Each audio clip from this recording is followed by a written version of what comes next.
We're back with another edition of the Federalist Radio Hour. I'm Emily Jashinsky, culture editor here at the Federalist. As always, you can email the show at radio@thefederalist.com. Follow us on Twitter at FDRLST. Make sure to subscribe wherever you get your podcasts as well. Today, I'm really happy to be joined once again by Ryan T. Anderson. Ryan is the new president of the Ethics and Public Policy Center. He's had a really busy start to his job there. He's also the author of When Harry Became Sally, Responding to the Transgender Movement, which you can buy on encounterbooks.com. I just did it last night. I recommend, if you haven't read the book, you make sure to get a copy, because that's what Ryan is here to talk about today.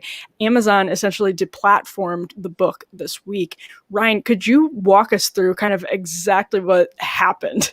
Sure. Yeah. So Sunday afternoon, I drive to my brother's house. My niece was having a birthday party. Happy birthday to Lena. Like, we're celebrating the birthday, and I look at my phone and someone has mentioned to me, "Hey, I went to get your book at Amazon and it's not there anymore." And I was like, "What do you mean? Is it like sold out or something? Like, it's a 3-year-old book. It's surprising that it would be sold out now."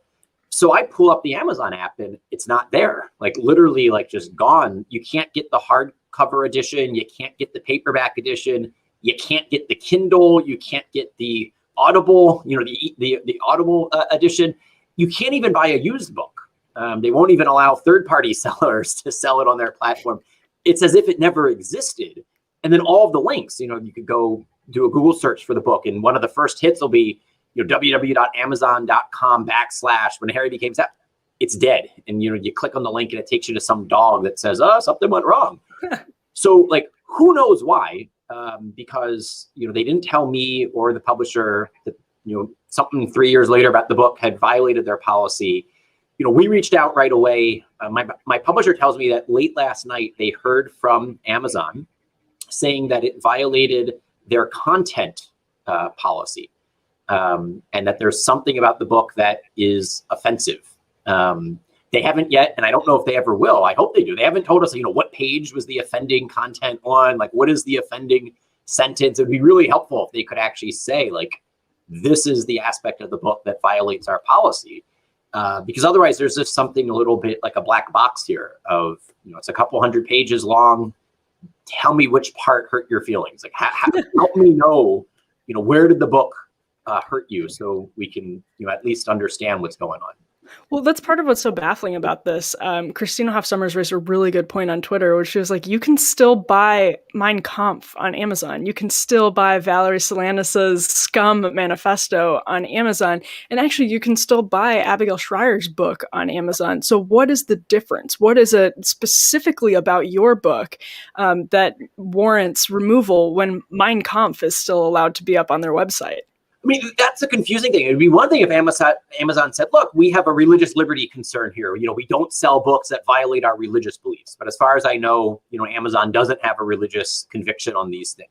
It could be a free speech concern. Look, we only publish books where we agree with the viewpoint of the author. But, I don't think they want to say that when it comes to Hitler.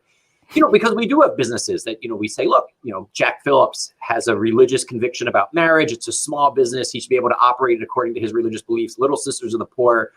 Amazon's not making that type of an argument, right? So what is the argument here? Like, tell us the nature of the objection that makes this book violate the policy and all those other books not violate the policy. I will say the timing is highly suspicious.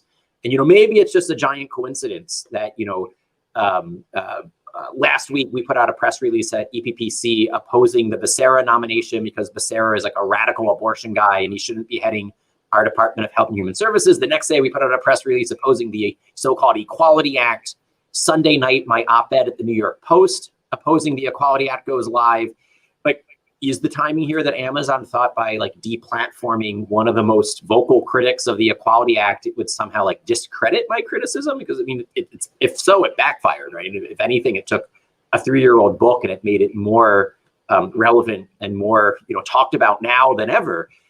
But it would be interesting to know, like, how did Amazon make this decision 3 years after the fact, right? Who prompted this? It'd be very interesting if they could tell us, who was complaining. What was the inside-outside game looking like to get the book deplatformed? Well, and again, it would be a more logically consistent thing if they were doing a mass purging of all books sort of like yours, but it seems as though they've specifically targeted you, and the timing, I think, actually is really interesting. Have you heard from other sellers or other platforms? Have you had trouble with the book recently from anybody else, or is it just Yeah. Amazon right now? So I mean, there's an interesting question here. One of my Twitter followers had tried buying it off of Apple, and screenshotted the image saying this book's no longer available. And then a couple hours later, he was able to buy it, and so he tweeted that picture. And when I got the first, when I saw the first tweet, I reached out to the publisher, and one of their staff members confirmed. He was like, "Yeah, like it's really weird. You can get, I think he said you could get like the audio version on Apple, but you couldn't get the ebook version on Apple." And I don't fully know how iBooks works. It's not something that I regularly use, but he said it was looking to him like it had been removed, but then it was back up a couple hours later. So I don't know what was going on there. I also know that people were saying on Twitter was flagging the cover of the book as a potentially offensive or dangerous or sensitive image. And I don't have the book with me right now, but it's pink and blue, and it kind of blends in the middle. And there's like some DNA double helixes. I mean, it's a creative cover. I think whoever designed it did a great job. I was really happy when the publisher showed it to me, but I don't know what would be offensive or sensitive about it. Yeah, so I mean, again, that raises the suspicion of like, all right, if you have Amazon and Apple and Twitter, and then who knows if Facebook they don't want to be like outwoked by one of the other corporations. There's a different type of, I don't think it's, when we think about trust, antitrust law or monopoly or collusion, it's something different here. It's not the historic thing. It's more of like an ideological collusion. And so I think one thing conservatives are going to have to get over is like, well, if it's a private business, it can do whatever it wants. Like, no, like if you have, apparently Amazon has an 83% market share for book sales in the United States, right? If you control that much of the market, and then if other big technology companies, social media companies, other book publishers, other platforms share a similar ideology that consistently is, anytime, oops, we made a mistake in our moderation policy, and it always cuts in the same direction, right? You might want to think that there are limits to economic liberties. There are limits to private property rights, and what should those limits be? And we have other laws that we use on anti-discrimination limits on private business owners. We have anti-monopoly, antitrust limits. We have common carrier and utility limits. Right? I don't think big tech is a perfect fit on any of those categories, which just says we need to have a new model, right? There's nothing that says that the historic models for regulations are the only models we can, kind of appeal to. When we have a rise of a new form of commerce and a new form of business, we can think there might be a need for a new form of regulation. And we shouldn't be, we shouldn't preemptively declare that, anything government would do here would just be worse than the current thing. It might be, right? We should be skeptical, but there might actually be a solution. And so we should be, actually like thinking about that. No, that's a really good point. I completely agree that it doesn't sort of neatly fit any of our preconceived ideas about monopoly and antitrust. And I wonder, since you mentioned the Masterpiece Cake Shop example, and I wonder, kind of using that model, how conservatives and proponents of religious liberty see that model going forward. What is the right conservative legal approach to a private business or a collection of private businesses? As you mentioned, there's total ideological collusion and cohesion between most of these big tech companies. What is the sort of legal framework that conservatives should bring to these questions going forward? Yeah, I mean, so let me step back. And the legal framework is something I'm still wrapping my head around. The philosophical framework is something, I think I can speak more readily to. In one of the books that you can still buy at Amazon, but not many people bought it because it was published by Oxford University Press. And, university presses aren't known for their great kind of PR and distribution successes. But Sharif Girgis and I had done a book with John Corvino. It was a back and forth debating book titled Debating Religious Liberty and Discrimination. And we didn't take the libertarian critique of all anti-discrimination law, because we think that in certain circumstances, anti-discrimination law is eminently justified. And I think probably the focal case, the easiest way of seeing this is just think about the Civil Rights Act of 1964. It's now obviously been extended and abused in various ways. And if the Equality Act passes, that would just be, a further extension and abuse of it. But just take the original version of it and what it was meant to combat. We had a problem with racial discrimination in this country, and we still do. But it's much better today than it was in the 1960s. And the nature of that problem was that if you were Black, you might not be able to eat at the lunch counter at Woolworth. You might not be able to get a hotel room at a Marriott or a Hilton. If your car broke down, you might not be able to get a mechanic to fix it. You might not be hired by a big law firm. You might not be accepted by a prominent law school, right? This was a systematic problem. It was systemic. And market forces weren't combating it, right? It was not like you could have, go on Yelp, leave a bad review, and then go to a different. Market forces were actually rewarding racism, and they were penalizing people who believed in integration. And so you could think of this as there was a market failure, right? There was a form of ideological cohesion amongst the people who had market power. They were using that market power to systematically discriminate against Black people. Government stepped in and said, you can't do that anymore. We passed the Civil Rights Act in 1964. It regulates public accommodations, federal funding, employment, et cetera, et cetera. And 60 some years later, things have gotten better. They're not perfect, but they're better than where we were.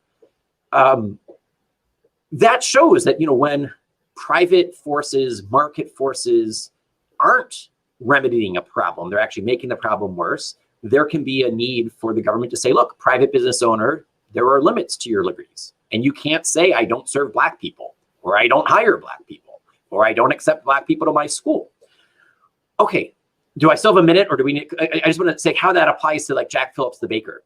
Yeah, absolutely. So then think about Jack Phillips, the baker. Jack Phillips was not saying, I don't serve gay people, or I don't serve transgender people, or I don't hire gay. In one case, Baronelle Stutzman had a 9-year relationship with a same-sex couple where she was doing happy birthday flowers, get well soon flowers. And her only objection was to doing the same-sex wedding flowers, right?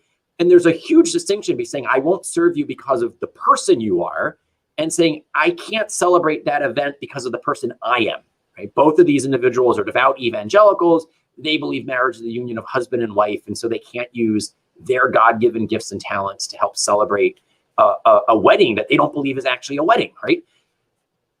What is the need for the government to go in there? It's not as if people like Baronelle and Jack Phillips have an outsized market share. As far as we know, Baronelle is the only florist in the entire state of Washington that doesn't do same-sex weddings. Jack Phillips, the only baker in the entire state of Colorado who won't do same-sex weddings. So what was the justification? What's the need? And it's, to my mind, it's not discrimination in the first place, right? Because they're not discriminating against an individual based on identity. They're saying there's certain events that they can't celebrate, certain messages that they can't communicate. So both there's not a justification and the actual action here isn't discriminatory. So we now want to say, all right, when it comes to big tech, when it comes to some of the biases we see, is there a systemic use of market force to skew some of these discussions, to skew the outcome? And when you look at what happened to the New York Post on the Hunter Biden case, what has happened to Abigail Schreier's book at Target, I think you would actually have to be naive to suggest there's not something going on here. I haven't studied it enough to know the extent of the problem, but I know there's a problem. And then the question is going to become, what could be done that would actually be effective from the government, knowing that anything the government does will also one day be, as we're now discovering, be done by a hostile administration, right? So you always, this is like the Augustinians saying that, look, realize that, any power you give to the government is also going to be used by your adversaries, but the adversaries are going to do their bad things no matter what. So it can't be that when our adversaries are in power, they use government power to attack us. And when we're in power, we say, well, government power, we don't want to use it, right? That's a recipe for defeat. So we have to avoid both of those extremes of just doing nothing and then being reckless. Right. And it's a really hard balance to strike. I'm curious from your vantage point. So your book came out 3 years ago. Abigail Shrier's book came out last summer. It seems to me that the reason, for instance, Abigail Shrier's book needed to be written is that people like you who are writing on these issues for years haven't been able to have the same platform that the other side of the debate has. So basically, I'm curious as to what you see as the real life consequences of essentially major corporations in the media and in the business world saying only one side of this debate is reasonable enough to speak in the public square. The real life consequences, and you're seeing it more and more, it's Kiara Bell. It's young women who are transitioning in high school and college, and then 5, 10, 15 years later, regretting it. They're detransitioning. And in the case of Kiara Bell, the UK example, she sued the UK, I forget what their Ministry of Health, Department of Health, whatever the UK health system is. And the court there has now more or less said, anytime you're going to place a child on puberty blocking drugs or cross-sex hormones, you need explicit court permission, right? And so they went from where, currently in the United States, any doctor can just prescribe puberty blocking drugs to a child, and that child can then be kind of, pumped full of hormones to block them from going through natural biological puberty with nothing, right? No kind of like oversight at all. Same thing for cross-sex hormones, same thing for surgery, right? All of our tax dollars paid for double mastectomies performed on 13-year-old girls in the UC health system, University of California health system. And so we live in a country right now where 13-year-olds can have their breasts removed because they don't feel comfortable as girls. And Amazon is saying that if you're Abigail Shrier and you say, wait a minute, let's pump the brakes, let's slow down, like maybe the problem's not with this girl's body. And if we rush to do something this radical, 5, 10, 15 years from now, she's going to regret it. She's never going to be able to nurse a child. And if she goes on testosterone for too long, or God forbid she removes her uterus, she will never bear a child. Right? And when you're 13, you can't appreciate what a loss of fertility, what a loss of ability to nurse a child is going to existentially feel like when you're in your 20s and in your 30s and you want to be a mom, right? And so we are doing things to children right now. The real kind of life consequence of this is there was if I remember the stat correctly, a 4,400% increase in the number of minors going to gender clinics in the UK asking for reassignment procedures. We're going to see a delay here, 5, 10, 15 years, a huge increase of people who regret it. And people like Abigail are trying to, blow the whistle, trying to say, wait a minute, slow down, don't rush into this. And for whatever reason, the tech oligarchs don't want those messages getting out. I have to imagine there's a difference between, because I think something that's so important about your work and Abigail's work as well, and a lot of people who research and write in the space, is that you come at it with, I think, the requisite compassion, and you do it with nuance.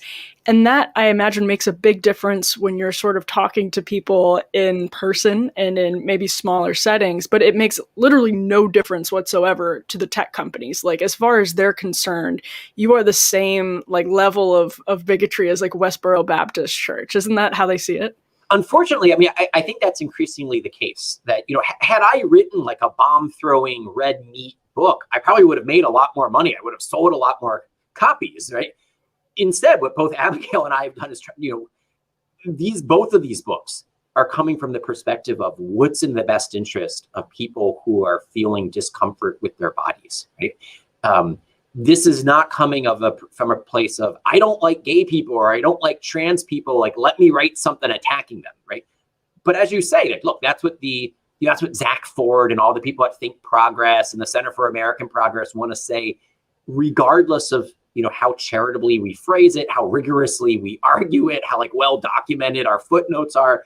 It's not, none of that matters, because it's actually the position, the conclusion that we come to, that they object to. And Zach is very clear about this every time he engages on Twitter, which is just a huge disservice. Because imagine you are someone who's progressive. Who would you rather have engaging on these issues? Would you rather have me and Abigail or the Westboro Baptist Church? Right. Because I know, like, when I disagree with someone, like, I want the smartest, most like intelligent and civil person to be the one that I'm, kind of debating, the person that I'm, because then I learn more from them, right? Whenever I have to do one of these like campus debates and it's with someone who clearly is just an ideologue, I just kind of roll my eyes and I'm like, all right, this is going to be like just like a performance. Whereas like when I'm going up against someone who's actually like a real scholar and is thoughtful and doesn't take cheap shots and civil, it's like, all right, I'm actually going to learn something. Like he's going to point out the weaknesses in my argument, and that's going to give me a chance to make them better. And maybe I'm going to find out I was wrong about something. Like that's what we all should want, right? Like ideally, that's what free speech and academic freedom is all about. Like get the best arguments out there, because none of us knows everything. None of us is right about everything. Like, this is again an Augustinian perspective of like, have a little humility that you might be wrong about certain things. And the ability to have a critic point that out might be beneficial both to you and to that person, right? If you prematurely judge the conclusion, then we're not going to arrive at actual sound conclusions.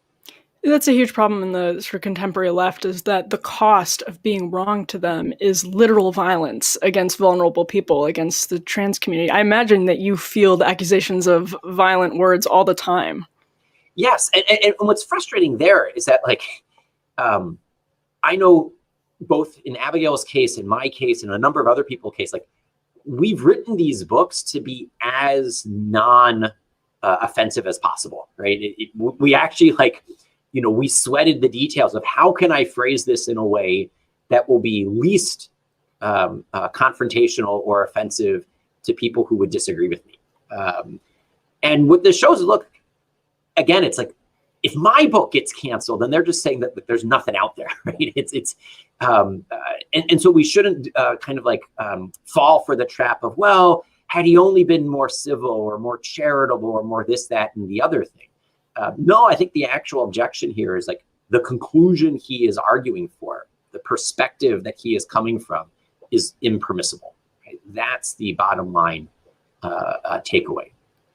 And it's impermissible because it's dangerous to vulnerable people, is their argument, that like hearing or any exposure to dissent is tantamount to an act of violence against them. And again, I'm sure that you get accusations all the time that you're contributing to transgender suicides. Yeah, I mean, so those, I remember, this had started back during the gay marriage debate with you have blood on your hands for like suicides, you have committed a dignitary harm. Right. So J.S. Mill's harm principle of like, classical liberalism, you should have freedom to do whatever you want. I can swing my arm until it hits your nose. I'd had to be physical harm. Sticks and stones can break my bones, but words will never hurt me. Oh, no, words now can hurt me, because what they do is they harm my dignity. And so the whole concept of dignitary harm was created as a legal theory. And I think here we really do need to kind of call out, because what this is an attempt to silence people.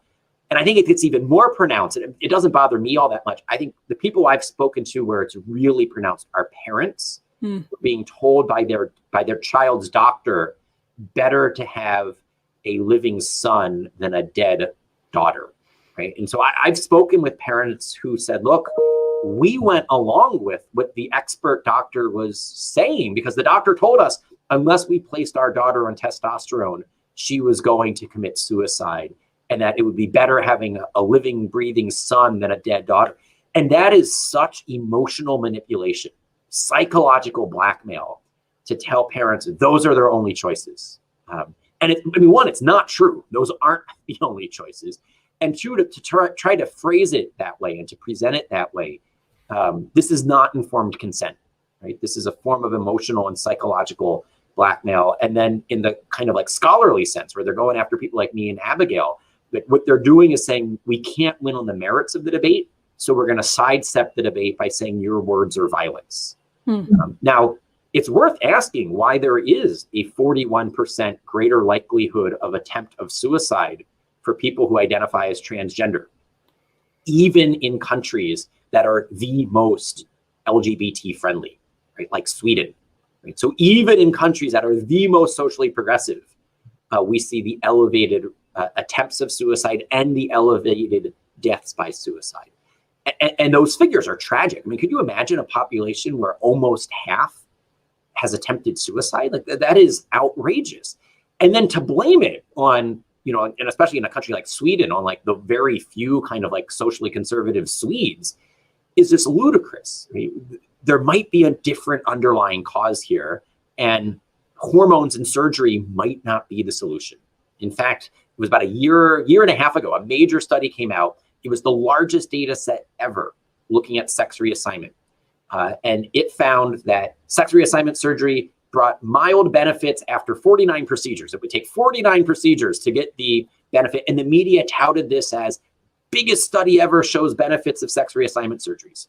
Mark Regnerus recrunched the numbers and was like, actually, it shows no mental health improvements. And on 2 factors, things actually got worse after surgery. A number of other scientists came to the same conclusion. I think there were a total of 8 letters to the editor for the journal that published this. And a year later, they issued a formal correction and the media didn't cover it. Right? So we now have the largest study on sex reassignment surgeries showing that it brings no benefits to patients from a mental health perspective, and that on 2 metrics, it actually makes things worse.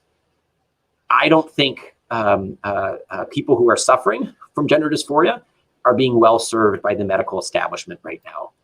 And then saying that, Abigail Schreier and I are the reasons for their struggles just strikes me as nonsensical.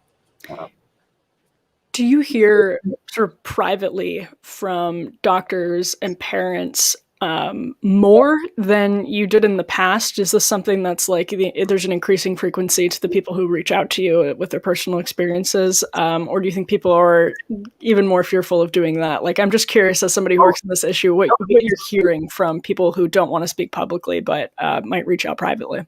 It's both. And it's precisely because they are fearful of saying anything publicly that they reach out privately. I get emails almost on a weekly basis from parents asking, who can I talk to?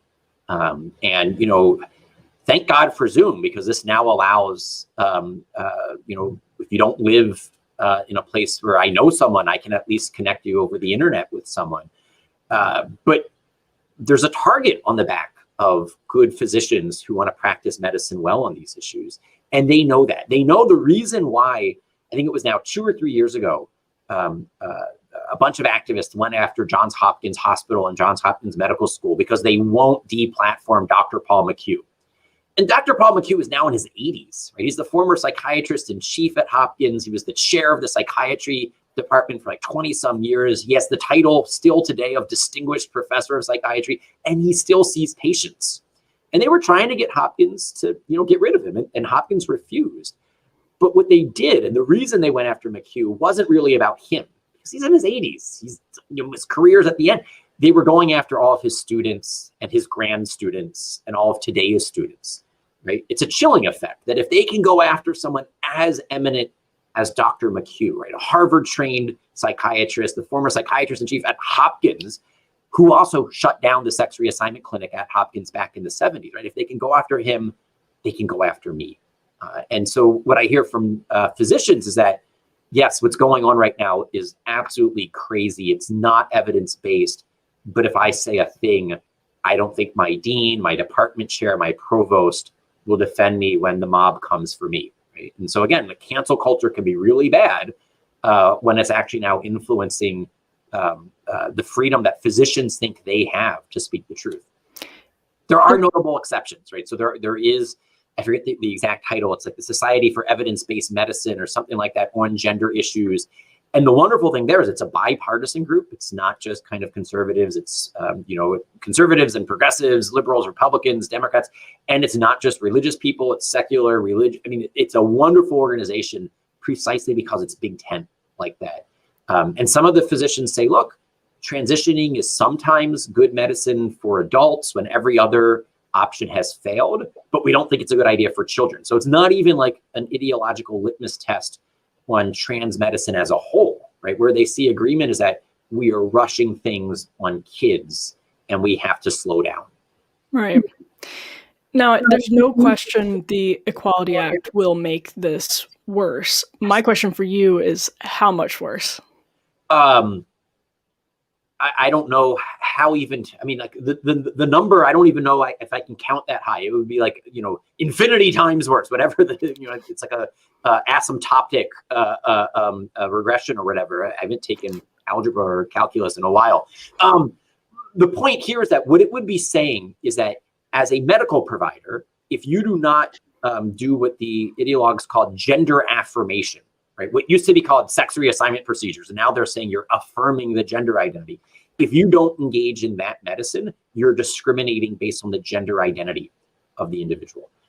And so if your hospital performs testosterone therapy on men with low testosterone, but you don't perform testosterone therapy on women who want to identify as men, that's discrimination.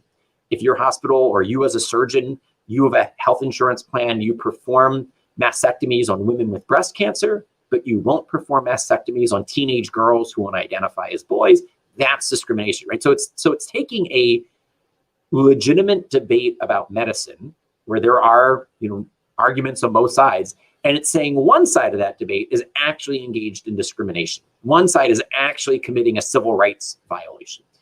And the best kind of distinction to make here is that imagine that there was a hospital that said, we don't treat trans people if they have COVID. Right? If you identify as transgender and you come to our hospital, we will not treat you for COVID. That would be a civil rights violation.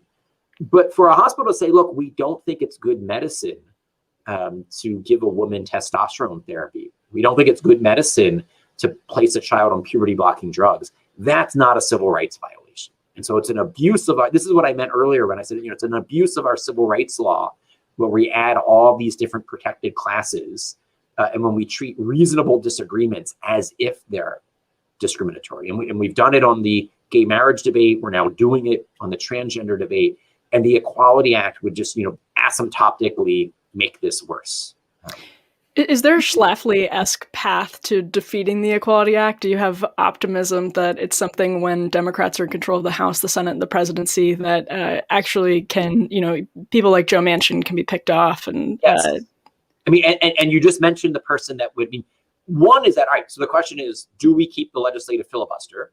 And maybe we can't get Joe Manchin's vote on the Equality Act, but we can get Joe Manchin's vote on the legislative filibuster. And so by protecting the legislative filibuster, it then takes 60 votes for this to go anywhere in the Senate. And, you're not going to peel off 10 Republicans. If they do repeal, they change the rules of the Senate, so there is no legislative filibuster, then the question really would become, do any Republicans cross the aisle? And Sue Collins has said that she will not. Because she had asked for revisions. She thinks the bill is too radical. She supports what she calls LGBT rights, and she thinks this bill is too extreme, though. So Sue Collins won't cross the aisle. I think the other person who might have would be Murkowski. So if Murkowski doesn't, and then if Joe Manchin says, yeah, this bill is too radical, I'm not going there, then I think it dies in the Senate. So either through legislative filibuster or if we can keep the Republican caucus and then someone like Manchin crosses the aisle. And there are endless reasons why you could think this bill is too radical. Its impact for female athletics, its impact for female private spaces, its impact on medicine, its impact on religious liberty. I mean, we can give you a whole list of, had they wanted to write a nuanced bill that said schools can't kick LGBT identifying kids out of school, but schools don't have to allow boys who identify as girls onto the girls' sports team, right? That would have been kind of like a common sense, a bill that would have gotten broad support, right? Yeah, you can't kick those students out, but you don't have to allow boys who identify as girls into the girls' bathrooms or into the girls' sports team. You could have had a law that says, look, you can't say we don't do chemotherapy for LGBT identifying patients, but you also don't have to do sex reassignment procedures. Right? We could have tried to, and that's not what's happening here, right? And so hopefully there will be unanimity on the right about that, and then enough people potentially, and by enough, all you need is one on the left in the Senate, that it doesn't go anywhere. And then I think it would be good. I don't think the Fairness for All proposal is the right way to structure a compromise, because Fairness for All only addresses religious liberty concerns. I think we need a bill that's more holistic so that it would address the religious liberty concerns, the medical concerns, the privacy concerns, and the athletic competition concerns. And there are other concerns, right? I have a whole list, right? But that's what we need to do, is actually like go through kind of title by title. How do we actually achieve something that would be fair for all? And right now, neither the Equality Act nor the Fairness for All proposal achieves that.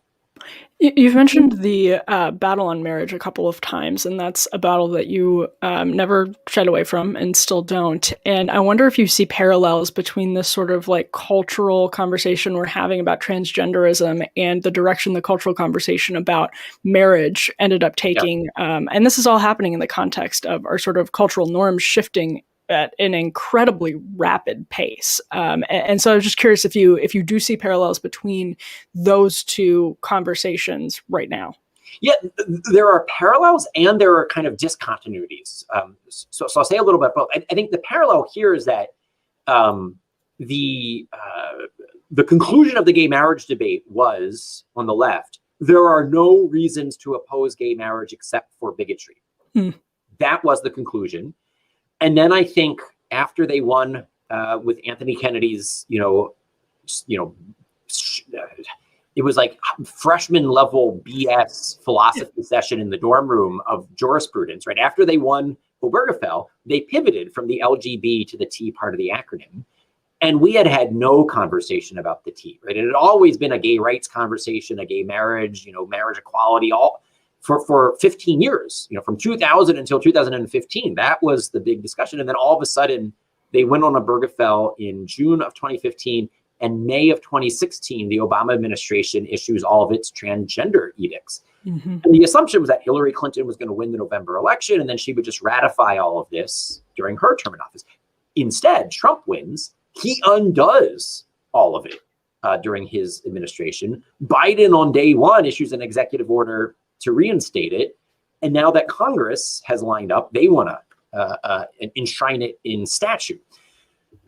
So the discontinuity, though, is that I think many people still are unable to articulate why they believe what they believe about marriage. And I think part of the problem there is that gay marriage is a consequence, not the underlying cause of kind of the breakdown of marriage in America and just a breakdown of like a sound understanding of human sexuality, right? Gay marriage comes at the tail end of 50 some years of the sexual revolution, where we no longer take monogamy or exclusivity or permanency seriously. And then why would you take complementarity seriously? All those things actually hang or fall together. And so if you're no longer viewing marriage as an exclusive, permanent, monogamous relationship, and what I mean by monogamous there, not just two people at any given of time, but two people throughout time, right? So the hookup culture, cohabitation, non-marital childbearing, divorce, no-fault divorce. I mean, all of these things precede the legal redefinition of marriage. And I just think it left a lot of people unable to articulate the case. And for some people, it was because they were unable to make personal changes to their own sexual behavior that would have rendered them not hypocritical. Right? I think at one point, Andrew Sullivan had written an essay saying, we're all sodomites now. And his point was that, look, what same-sex couples do in the bedroom and what heterosexual couples do in the bedroom, and there's not all that much difference. So I think that's part of the discontinuity, because on the transgender side of the discussion, there are lots of just readily apparent reasons to be skeptical. Right. And you don't need any particular like religious faith tradition or any like deep philosophical jargon to explain this. And as a result, like we're forming like very interesting and fruitful alliances with people who disagree with us on almost everything else. I mean, or I should say, disagree with me on almost everything else. Like, several times when I was still at the Heritage Foundation, I was so happy to be able to partner with self-identified radical feminists, people from the Women's Liberation Front, to host events explaining why, from their perspective, the Equality Act is bad. At one point, I had hosted an event with the first lesbian who was reinstated to the military after Don't Ask, Don't Tell.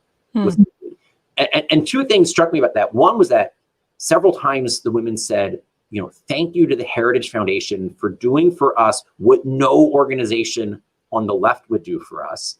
And that was giving us a platform to speak. And then the second thing that they said is, look, me being a lesbian has never harmed anyone, has never harmed a child. Me being a lesbian didn't require surgery or hormones and what they pointed out was that, from their perspective, allowing a man into their private facility, whether it's a homeless shelter, a bathroom, allowing a man to compete against a woman was actually erasing women as a legal category. And so I think that's another discontinuity, is that like we can form interesting alliances and partnerships on this. And I think in a way that we couldn't on the same-sex marriage issue.